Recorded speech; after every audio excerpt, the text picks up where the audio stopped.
masuk kepada seni-seni, lagu-lagu, ya. Kalau kita perhatikan bagaimana era modern yang ada disebut dengan seni seni klasik gitu ya, era modern seperti Mozart membuat lagu-lagu dengan alunan yang nada-nada pendek kan, dengan nada-nada pendek gitu kan. Nah,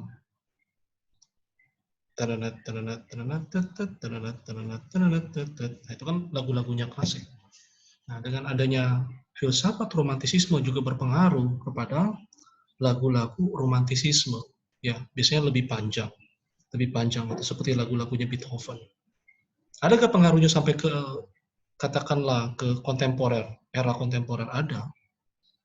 Saya kayak lagunya Michael Jackson gitu kan. Itu nadanya lebih panjang dia. Ada lagu-lagu yang dipengaruhi oleh romantisisme.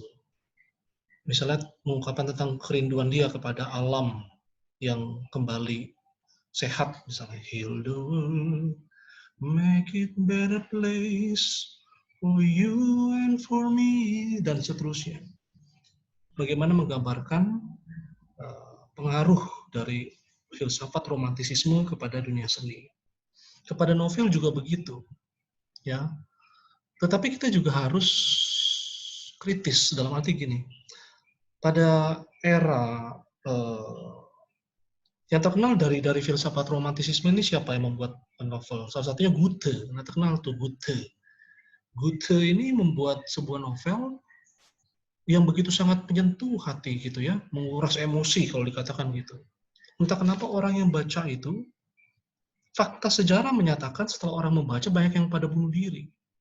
Termasuk banyak para penulis-penulis dengan penulis novel dengan aliran romantisisme juga banyak yang seperti itu. Kita melihat banyak para filosof-filosof yang memegang aliran romantisisme juga sepertinya apa ya, rapuh gitu. Jiwa mereka rapuh, mudah untuk mengambil jalan seperti tadi gitu, bunuh diri. Masih ada pengaruh kepada misalnya drama-drama Korea zaman ini, ada masih terlihat.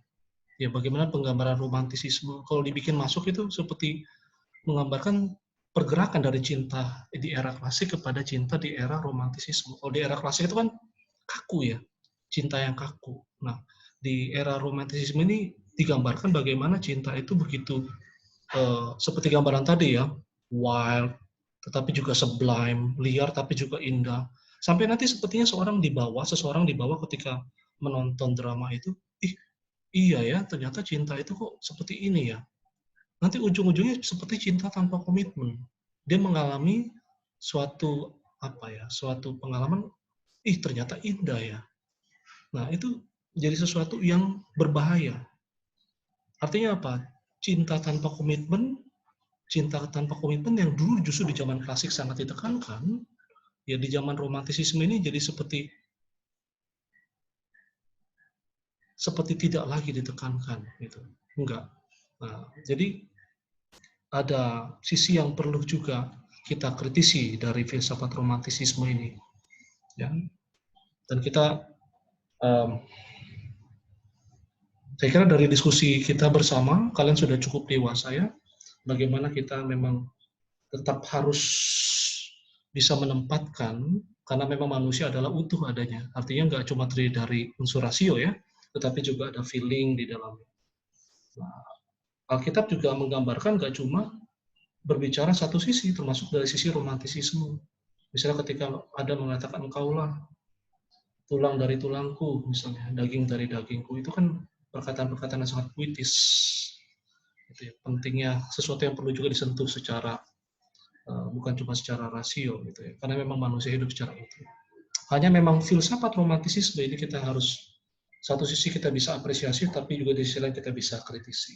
Ya, saya kira itu. Terima kasih untuk perkuliahan kita untuk hari ini ya. Tuhan berkati semua.